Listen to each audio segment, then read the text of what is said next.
imeongezeka na nadhani katika hii msimu wangu wa tatu huu kuliko msimu wa kwanza na sasa hivi naona kuna namna timu zinakuwa bora zaidi.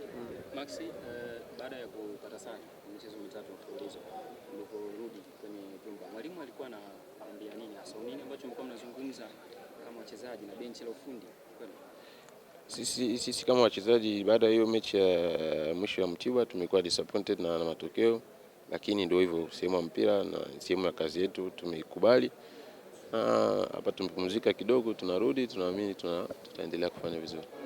Moja ya kitu ambacho walikiandika Africans kwenye ukurasa wa Instagram wanasema kwa moja changamoto ambayo mlikuwa mnaipitia kama timu ni playing style, kwa maana aina yenu ya uchezaji. Na wewe ilikukuta sana hiyo, pengine ulikuwa unaona ilikuwa ni sababu nyingine ambayo inasababisha kutopata matokeo hasa kwenye hizi tatu mfululizo zilizoisha? Nadhani hayo ndio ni mambo ya technical staff. Mimi kama mchezaji kuingilia mambo sio vizuri sana, lakini kwa namna yote hao wengine, mimi nadhani kwenye hizo mechi za nje uwanja umetusababisha mambo mengi sana. Max, bila shaka mashabiki wa Young Africans wana imani kubwa na nyinyi na pia wanaamini mnao pia nafasi ya kuchukua ubingwa. Competition ikoje kwa namna ambavyo unaona na unawaambia nini wananchi? Competition ni kubwa. Ukiangalia Simba, Azam ni timu ambayo zinaendelea kuimprove sana. Ni timu nzuri, kama Simba mwaka huu wana timu nzuri, Azam mwaka huu wana timu nzuri. Kwa hiyo ni sisi kuendelea kupambana na kulinda huo ubingwa ambao sisi tumepata miaka miwili iliyopita au mitatu.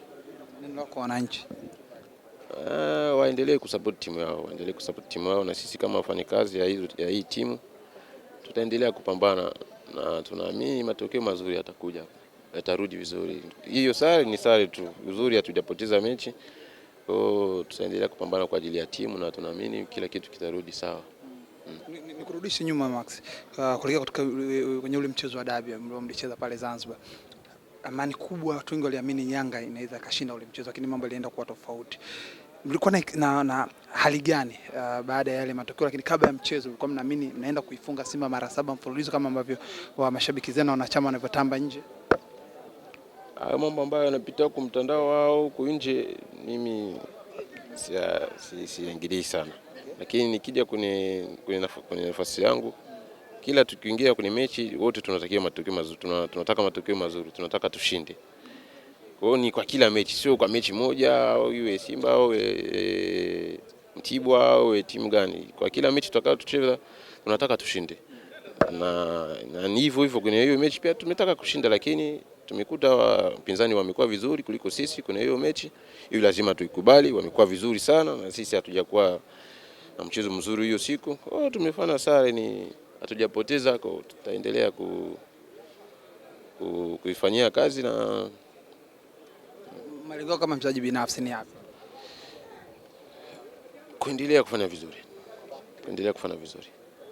Shukrani.